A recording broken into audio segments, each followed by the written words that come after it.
ದಕ್ಷಿಣ ಕನ್ನಡ ಉಡುಪಿ ಮಾತ್ರ ಅಲ್ಲ, ಕೊಡಗು ಜಿಲ್ಲೆಯಲ್ಲೂ ಕೂಡ ವರುಣ ಆರ್ಭಟಿಸ್ತಾ ಇದ್ದಾನೆ. ತಲಕಾವೇರಿ ಭಾಗಮಂಡಲದಲ್ಲಿ ಮಳೆಯ ಅಬ್ಬರ. ಭಾಗಮಂಡಲದಲ್ಲಿ ತ್ರಿವೇಣಿ ಸಂಗಮ ಸಂಪೂರ್ಣ ಜಲಾವೃತವಾಗಿದೆ. ತ್ರಿವೇಣಿ ಸಂಗಮದಲ್ಲಿ ಉದ್ಯಾನವನ ಸಂಪೂರ್ಣವಾಗಿ ಮುಳುಗಡೆ ಆಗಿದೆ. ಭಾಗಮಂಡಲ ನಾಪಲೋಪು ರಸ್ತೆ ಈಗ ನೀರು ತುಂಬಿಕೊಂಡು ಸಂಚಾರಕ್ಕೆ ತೊಂದರೆ ಆಗಿದೆ. ನಿರಂತರವಾಗಿ ಬಿಟ್ಟು ಬಿಡದೆ ಸುರಿತಾ ಇರುವಂತಹ ಮಳೆ ಮಡಿಕೇರಿ ಕೊಡಗು ಭಾಗದಲ್ಲಿ ತಂದಿರುವಂತಹ ಅವಾಂತರ ಇದು. ರಸ್ತೆಗಳೆಲ್ಲವೂ ಕೂಡ ಬಂದಾಗಿದ್ದಾವೆ.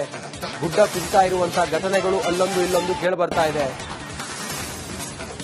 ಹಳ್ಳ ಕೊಳ್ಳಗಳೆಲ್ಲವೂ ಕೂಡ ತುಂಬಿ ಹರಿತಾ ಇದೆ. ತಲಕಾವೇರಿ ಭಾಗಮಂಡಲದಲ್ಲಿ ಆರ್ಭಟಿಸ್ತಾ ಇದೆ ಮಳೆ. ನೋಡಿ, ಮರ ಗಿಡಗಳೆಲ್ಲವೂ ಕೂಡ ಮುಳುಗಿ ಹೋಗಿದ್ದಾವೆ. ಮನೆಯೊಳಗೆಲ್ಲ ನೀರು ಬಂದಿದೆ. ಮನೆಯೇ ಅರ್ಧ ಮುಳುಗಿ ಹೋಗಿರುವಂತಹ ದೃಶ್ಯ ಗಮನಿಸ್ತಾ ಇದ್ದೀರಿ. ನಿರಂತರವಾಗಿ ಮಳೆ ಬರ್ತಾ ಇದೆ. ಎಲ್ಲೊಬ್ರು ಮಾತಾಡಿದ್ದಾರೆ ವಿಡಿಯೋ ಮಾಡ್ತಾ.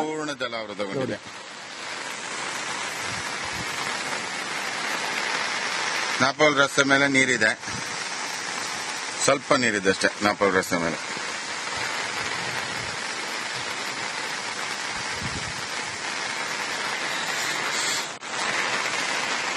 ಇದು ಭಾಗಮಂಡಲ ತ್ರಿವೇಣಿ ಸಂಗಮದ ದೃಶ್ಯ. ಸಂಪೂರ್ಣ ಜಲಾವೃತ. ಕೊಡಗು ಜಿಲ್ಲೆಯಾದ್ಯಂತ ಕಳೆದ 2 ದಿವಸಗಳಿಂದ ಧಾರಾಕಾರ ಮಳೆ ಆಗ್ತಿದೆ. ಪರಿಣಾಮ ತಲಕಾವೇರಿ ಮತ್ತು ಭಾಗಮಂಡಲ ವ್ಯಾಪ್ತಿಯಲ್ಲಿ ಅತಿ ಹೆಚ್ಚು ಮಳೆ ಆಗ್ತಿರುವಂತದ್ದು. ಅದರಿಂದ ಭಾಗಮಂಡಲ ತ್ರಿವೇಣಿ ಸಂಗಮ ಸಂಪೂರ್ಣವಾಗಿ ಜಲಾವೃತವಾಗಿರುವಂತದ್ದು. ನಾವೀಗ ತ್ರಿವೇಣಿ ಸಂಗಮದ ಈ ಮೇಲ್ ಸೇತುವೆ ಏನಿದೆ ಇಲ್ಲಿದ್ದೇವೆ. ಕೆಳಭಾಗದಲ್ಲಿ ನೋಡಬಹುದು ನೀವು, ಸಂಪೂರ್ಣವಾಗಿ ನೀರಿನಿಂದ ಆವೃತ ಆಗಿರುವಂತದ್ದು. ಅಲ್ಲಿ ಪಿಂಡ ಬಿಡುವಂತ ಜಾಗ ಏನಿದೆ ಅದು ಕೂಡ ಅಷ್ಟೇ. ಮತ್ತೆ ಉದ್ಯಾನವನ ಮಾಡಲಾಗಿತ್ತು ಹೊಸದಾಗಿ. ಉದ್ಯಾನವನ, ಅಶ್ವತ್ಥಕತೆ ಎಲ್ಲವೂ ಸಂಪೂರ್ಣವಾಗಿ ನೀರಿನಿಂದ ಮುಳುಗಡೆ ಆಗಿರುವಂತದ್ದು. ಈಗ ತಲಕಾವೇರಿ ವ್ಯಾಪ್ತಿಯಲ್ಲಿ ಅತಿ ಹೆಚ್ಚು ಮಳೆ ಆಗ್ತಿದೆ. ಅದರಿಂದ ಹೆಚ್ಚು ನೀರು ಈ ಕಡೆ ಬರ್ತಾ ಇದೆ. ಇದರಿಂದ ಕಾವೇರಿಯಲ್ಲಿ ಕೂಡ ನೀರಿನ ಮಟ್ಟ ಏರಿಕೆ ಆಗ್ತಿದೆ. ಮತ್ತೆ ಕೆಆರ್ಎಸ್ ಡ್ಯಾಮ್ ಕೂಡ ಹೆಚ್ಚು ನೀರು ಹರಿದು ಹೋಗ್ತಾ ಇದೆ. ಇದು ಈಗ ನಿನ್ನೆ ರಾತ್ರಿಯಿಂದ ಮತ್ತೆ ಮಳೆ ಹೆಚ್ಚಾಗಿರುವಂತದ್ದು. ಅದರಿಂದ ನೀರು ಹೆಚ್ಚು ಇಲ್ಲಿಗೆ ಬರ್ತಾ ಇರುವಂತದ್ದು. ಈಗ ಮತ್ತೆ ಈ ವರ್ಷದಿಂದ ಈ ಜನರಿಗೆ ನೀರು ಬಂದರೂ ಕೂಡ ಯಾವುದೇ ಸಮಸ್ಯೆ ಆಗಲ್ಲ. ಈಗ ನಾವೇನ್ ನಿಂತಿದ್ದೀವಿ, ಇದು ಫ್ಲೈಓವರ್ ಸುಮಾರು 17 ಕೋಟಿ ವೆಚ್ಚದಲ್ಲಿ ಈ ಫ್ಲೈಓವರ್ ಏನು ಮಾಡಿದ್ದಾರೆ. ಇದು ಮಾಡಿದ್ರೆ ಜನರಿಗೆ ಅನುಕೂಲ ಆಗಿದೆ. ಸಂಚಾರಕ್ಕೆ ಯಾವುದೇ ಸಮಸ್ಯೆ ಆಗಲ್ಲ. ಅಂದ್ರೆ ಮಳೆ ಹೆಚ್ಚಾದ್ರೆ, ಒಂದು ವೇಳೆ ಮಳೆ ಹೆಚ್ಚಾದ್ರೆ ಹೆಚ್ಚು ನೀರು ಬಂದು ಅಂಗಡಿಗಳಿಗೆ ನುಗ್ಗುತ್ತೆ. ಮತ್ತೆ ದೇವಸ್ಥಾನ ಪಕ್ಕದಲ್ಲಿ ಇದೆ ಬಗಂಡೇಶ್ವರ ದೇವಸ್ಥಾನ, ಅಲ್ಲಿಯೂ ಕೂಡ ನೀರು ಒಳಗೆ ನುಗ್ಗುವ ಸಾಧ್ಯತೆ ಇದೆ. ಹೆಚ್ಚು ಮಳೆಯಾದ್ರೆ ಮಾತ್ರ ಅಲ್ಲಿಗೆ ಒಳಗಡೆ ನೀರು ನುಗ್ಗುವಂತದ್ದು. ಆ ರೀತಿ ಸಮಸ್ಯೆ ಆಗುತ್ತೆ. ಆದ್ರೆ ಸದ್ಯಕ್ಕೆ ಇಲ್ಲಿ ಈಗ ಜನತೆಗೆ ಯಾವುದೇ ಸಮಸ್ಯೆ ಇಲ್ಲ. ಸಂಚಾರ ವ್ಯವಸ್ಥೆಗೆ ಫ್ಲೈಓವರ್ ಇದೆ. ತಲಕಾವೇರಿ ಹೋಗ್ಲಿಕ್ಕೂ ಕೂಡ ಯಾವುದೇ ಸಮಸ್ಯೆ ಇಲ್ಲ.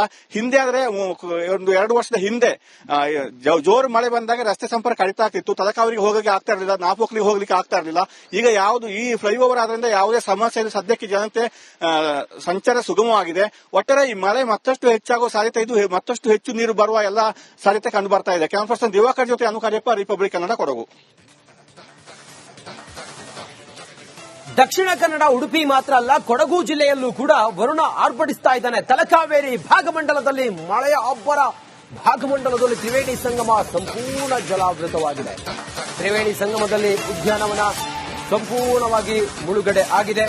ಭಾಗಮಂಡಲ ನಾಪಲೋಪು ರಸ್ತೆ ಈಗ ನೀರು ತುಂಬಿಕೊಂಡು ಸಂಚಾರಕ್ಕೆ ತೊಂದರೆ ಆಗಿದೆ. ನಿರಂತರವಾಗಿ ಬಿಟ್ಟು ಬಿಡದೆ ಸುರಿತಾ ಇರುವಂತಹ ಮಳೆ ಮಡಿಕೇರಿ ಕೊಡಗು ಭಾಗದಲ್ಲಿ ತಂದಿರುವಂತಹ ಅವಾಂತರ ಇದು. ರಸ್ತೆಗಳೆಲ್ಲವೂ ಕೂಡ ಬಂದಾಗಿದ್ದಾವೆ. ಗುಡ್ಡ ಕುಸಿತಾ ಇರುವಂತಹ ಘಟನೆಗಳು ಅಲ್ಲೊಂದು ಇಲ್ಲೊಂದು ಕೇಳಿಬರ್ತಾ ಇದೆ. ಹಳ್ಳ ಕೊಳ್ಳಗಳೆಲ್ಲವೂ ಕೂಡ ತುಂಬಿ ಹರಿತಾ ಇದೆ. ತಲಕಾವೇರಿ ಭಾಗಮಂಡಲದಲ್ಲಿ ಆರ್ಭಟಿಸ್ತಾ ಇದೆ ಮಳೆ. ನೋಡಿ, ಮರ ಗಿಡಗಳೆಲ್ಲವೂ ಕೂಡ ಮುಳುಗಿ ಹೋಗಿದ್ದಾವೆ. ಮನೆಯೊಳಗೆಲ್ಲ ನೀರು ಬಂದಿದೆ.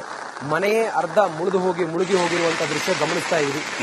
ನಿರಂತರವಾಗಿ ಮಳೆ ಬರ್ತಾ ಇದೆ. ಎಲ್ಲೊಬ್ರು ಮಾತಾಡಿದ್ದಾರೆ ವಿಡಿಯೋ ಮಾಡ್ತಾ.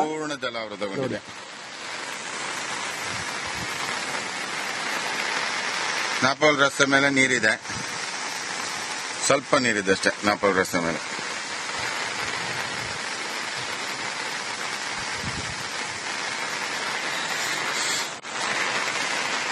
ಇದು ಭಾಗಮಂಡಲ ತ್ರಿವೇಣಿ ಸಂಗಮದ ದೃಶ್ಯ. ಸಂಪೂರ್ಣ ಜಲಾವೃತ. ಕೊಡಗು ಜಿಲ್ಲೆಯಾದ್ಯಂತ ಕಳೆದ 2 ದಿವಸಗಳಿಂದ ಧಾರಾಕಾರ ಮಳೆ ಆಗ್ತಿದೆ. ಪರಿಣಾಮ ತಲಕಾವೇರಿ ಮತ್ತು ಭಾಗಮಂಡಲ ವ್ಯಾಪ್ತಿಯಲ್ಲಿ ಅತಿ ಹೆಚ್ಚು ಮಳೆ ಆಗ್ತಿರುವಂತದ್ದು. ಅದರಿಂದ ಭಾಗಮಂಡಲ ತ್ರಿವೇಣಿ ಸಂಗಮ ಸಂಪೂರ್ಣವಾಗಿ ಜಲಾವೃತವಾಗಿರುವಂತದ್ದು. ನಾವೀಗ ತ್ರಿವೇಣಿ ಸಂಗಮದ ಈ ಮೇಲ್ ಸೇತುವೆ ಏನಿದೆ ಇಲ್ಲಿದ್ದೇವೆ. ಕೆಳಭಾಗದಲ್ಲಿ ನೋಡಬಹುದು ನೀವು, ಸಂಪೂರ್ಣವಾಗಿ ನೀರಿನಿಂದ ಆವೃತ ಆಗಿರುವಂತದ್ದು.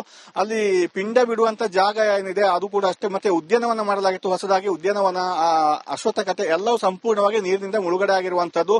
ಈಗ ತಲಕಾವೇರಿ ವ್ಯಾಪ್ತಿಯಲ್ಲಿ ಅತಿ ಹೆಚ್ಚು ಮಳೆ ಆಗ್ತಿದೆ. ಅದರಿಂದ ಹೆಚ್ಚು ನೀರು ಈ ಕಡೆ ಬರ್ತಾ ಇದೆ. ಇದರಿಂದ ಇದರಿಂದ ಕಾವೇರಿಯಲ್ಲಿ ಕೂಡ ನೀರಿನ ಮಟ್ಟ ಏರಿಕೆ ಆಗ್ತಿದೆ ಮತ್ತೆ ಕೆಆರ್ಎಸ್ ಡ್ಯಾಮ್ ಕೂಡ ಹೆಚ್ಚು ನೀರು ಹರಿದು ಹೋಗ್ತಾ ಇದೆ. ಇದು ಈಗ ನಿನ್ನೆ ರಾತ್ರಿಯಿಂದ ಮತ್ತೆ ಮಳೆ ಹೆಚ್ಚಾಗಿರುವಂತದ್ದು, ಅದರಿಂದ ನೀರು ಹೆಚ್ಚು ಇಲ್ಲಿಗೆ ಬರ್ತಾ ಇರುವಂತದ್ದು. ಈಗ ಮತ್ತೆ ಈ ವರ್ಷದಿಂದ ಈ ಜನರಿಗೆ ನೀರು ಬಂದರೂ ಕೂಡ ಯಾವುದೇ ಸಮಸ್ಯೆ ಆಗಲ್ಲ. ಈಗ ನಾವೇನ್ ನಿಂತಿದ್ದೀವಿ, ಇದು ಫ್ಲೈಓವರ್ ಸುಮಾರು 17 ಕೋಟಿ ವೆಚ್ಚದಲ್ಲಿ ಈ ಫ್ಲೈಓವರ್ ಏನು ಮಾಡಿದ್ದಾರೆ. ಇದು ಮಾಡಿದ್ರೆ ಜನರಿಗೆ ಅನುಕೂಲ ಆಗಿದೆ, ಸಂಚಾರಕ್ಕೆ ಯಾವುದೇ ಸಮಸ್ಯೆ ಆಗಲ್ಲ. ಅಂದ್ರೆ ಮಳೆ ಹೆಚ್ಚಾದ್ರೆ, ಒಂದು ವೇಳೆ ಮಳೆ ಹೆಚ್ಚಾದ್ರೆ ಹೆಚ್ಚು ನೀರು ಬಂದು ಅಂಗಡಿಗಳಿಗೆ ನುಗ್ಗುತ್ತೆ. ಮತ್ತೆ ದೇವಸ್ಥಾನ ಪಕ್ಕದಲ್ಲಿ ಇದೆ ಬಗಂಡೇಶ್ವರ ದೇವಸ್ಥಾನ, ಅಲ್ಲಿಯೂ ಕೂಡ ನೀರು ಒಳಗೆ ನುಗ್ಗುವ ಸಾಧ್ಯತೆ ಇದೆ. ಹೆಚ್ಚು ಮಳೆ ಆದ್ರೆ ಮಾತ್ರ ಅಲ್ಲಿಗೆ ಒಳಗಡೆ ನೀರು ನುಗ್ಗುವಂತದ್ದು, ಆ ರೀತಿ ಸಮಸ್ಯೆ ಆಗುತ್ತೆ. ಆದ್ರೆ ಸದ್ಯಕ್ಕೆ ಇಲ್ಲಿ ಈಗ ಜನತೆಗೆ ಯಾವುದೇ ಸಮಸ್ಯೆ ಇಲ್ಲ. ಸಂಚಾರ ವ್ಯವಸ್ಥೆಗೆ ಫ್ಲೈಓವರ್ ಇದೆ, ತಲಕಾವೇರಿ ಹೋಗ್ಲಿಕ್ಕೂ ಕೂಡ ಯಾವುದೇ ಸಮಸ್ಯೆ ಇಲ್ಲ. ಹಿಂದೆ ಆದ್ರೆ ಒಂದು 2 ವರ್ಷದ ಹಿಂದೆ ಜೋರು ಮಳೆ ಬಂದಾಗ ರಸ್ತೆ ಸಂಪರ್ಕ ಕಡಿತಾ ಆಗ್ತಿತ್ತು, ತಲಕಾವೇರಿಗೆ ಹೋಗಲಿಕ್ಕೆ ಆಗ್ತಾ ಇರಲಿಲ್ಲ, ನಾಪೋಕ್ಲಿಗೆ ಹೋಗ್ಲಿಕ್ಕೆ ಆಗ್ತಾ ಇರಲಿಲ್ಲ. ಈಗ ಯಾವುದು ಈ ಫ್ಲೈಓವರ್ ಆದ್ರಿಂದ ಯಾವುದೇ ಸಮಸ್ಯೆ ಇಲ್ಲ. ಸದ್ಯಕ್ಕೆ ಜನತೆ ಸಂಚಾರ ಸುಗಮವಾಗಿದೆ. ಒಟ್ಟಾರೆ ಈ ಮಳೆ ಮತ್ತಷ್ಟು ಹೆಚ್ಚಾಗುವ ಸಾಧ್ಯತೆ ಇದು, ಮತ್ತಷ್ಟು ಹೆಚ್ಚು ನೀರು ಬರುವ ಎಲ್ಲ ಸಾಧ್ಯತೆ ಕಂಡು ಬರ್ತಾ ಇದೆ. ಕ್ಯಾಮರಾ ಪರ್ಸನ್ ದಿವಾಕರ್ ಜೊತೆ ಅನುಕಾರ್ಯಪ್ಪ, ರಿಪಬ್ಲಿಕ್ ಕನ್ನಡ, ಕೊಡಗು. ದಕ್ಷಿಣ ಕನ್ನಡ ಉಡುಪಿ ಮಾತ್ರ ಅಲ್ಲ, ಕೊಡಗು ಜಿಲ್ಲೆಯಲ್ಲೂ ಕೂಡ ವರುಣ ಆರ್ಭಟಿಸ್ತಾ ಇದ್ದಾನೆ. ತಲಕಾವೇರಿ ಭಾಗಮಂಡಲದಲ್ಲಿ ಮಳೆಯ ಅಬ್ಬರ. ಭಾಗಮಂಡಲದಲ್ಲಿ ತ್ರಿವೇಣಿ ಸಂಗಮ ಸಂಪೂರ್ಣ ಜಲಾವೃತವಾಗಿದೆ. ತ್ರಿವೇಣಿ ಸಂಗಮದಲ್ಲಿ ಉದ್ಯಾನವನ ಸಂಪೂರ್ಣವಾಗಿ ಮುಳುಗಡೆ ಆಗಿದೆ. ಭಾಗಮಂಡಲ ನಾಪಲೋಪು ರಸ್ತೆ ಈಗ ನೀರು ತುಂಬಿಕೊಂಡು ಸಂಚಾರಕ್ಕೆ ತೊಂದರೆ ಆಗಿದೆ. ನಿರಂತರವಾಗಿ ಬಿಟ್ಟು ಬಿಡದೆ ಸುರಿತಾ ಇರುವಂತಹ ಮಳೆ ಮಡಿಕೇರಿ ಕೊಡಗು ಭಾಗದಲ್ಲಿ ತಂದಿರುವಂತಹ ಅವಾಂತರ ಇದು. ರಸ್ತೆಗಳೆಲ್ಲವೂ ಕೂಡ ಬಂದಾಗಿದ್ದಾವೆ. ಗುಡ್ಡ ಕುಸಿತಾ ಇರುವಂತಹ ಘಟನೆಗಳು ಅಲ್ಲೊಂದು ಇಲ್ಲೊಂದು ಕೇಳಿಬರ್ತಾ ಇದೆ. ಹಳ್ಳ ಕೊಳ್ಳಗಳೆಲ್ಲವೂ ಕೂಡ ತುಂಬಿ ಹರಿತಾ ಇದೆ. ತಲಕಾವೇರಿ ಭಾಗಮಂಡಲದಲ್ಲಿ ಆರ್ಭಟಿಸ್ತಾ ಇದೆ ಮಳೆ. ನೋಡಿ, ಮರ ಗಿಡಗಳೆಲ್ಲವೂ ಕೂಡ ಮುಳುಗಿ ಹೋಗಿದ್ದಾವೆ. ಮನೆಯೊಳಗೆಲ್ಲ ನೀರು ಬಂದಿದೆ. ಮನೆಯೇ ಅರ್ಧ ಮುಳುಗಿ ಹೋಗಿರುವಂತಹ ದೃಶ್ಯ ಗಮನಿಸ್ತಾ ಇದ್ದೀರಿ. ನಿರಂತರವಾಗಿ ಮಳೆ ಬರ್ತಾ ಇದೆ. ಎಲ್ಲೊಬ್ರು ಮಾತಾಡಿದ್ದಾರೆ ವಿಡಿಯೋ ಮಾಡ್ತಾ. ಸಂಪೂರ್ಣ ಜಲಾವೃತಗೊಂಡಿದೆ.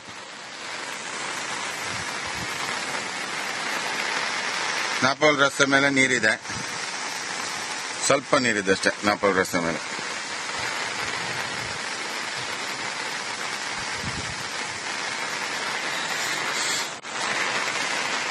ಇದು ಭಾಗಮಂಡಲ ತ್ರಿವೇಣಿ ಸಂಗಮದ ದೃಶ್ಯ, ಸಂಪೂರ್ಣ ಜಲಾವೃತ. ಕೊಡಗು ಜಿಲ್ಲೆಯಾದ್ಯಂತ ಕಳೆದ 2 ದಿವಸಗಳಿಂದ ಧಾರಾಕಾರ ಮಳೆ ಆಗ್ತಿದೆ. ಪರಿಣಾಮ ತಲಕಾವೇರಿ ಮತ್ತು ಭಾಗಮಂಡಲ ವ್ಯಾಪ್ತಿಯಲ್ಲಿ ಅತಿ ಹೆಚ್ಚು ಮಳೆ ಆಗ್ತಿರುವಂತದ್ದು, ಅದರಿಂದ ಭಾಗಮಂಡಲ ತ್ರಿವೇಣಿ ಸಂಗಮ ಸಂಪೂರ್ಣವಾಗಿ ಜಲಾವೃತವಾಗಿರುವಂತದ್ದು. ನಾವೀಗ ತ್ರಿವೇಣಿ ಸಂಗಮದ ಈ ಮೇಲ್ ಸೇತುವೆ ಏನಿದೆ ಇಲ್ಲಿದ್ದೇವೆ.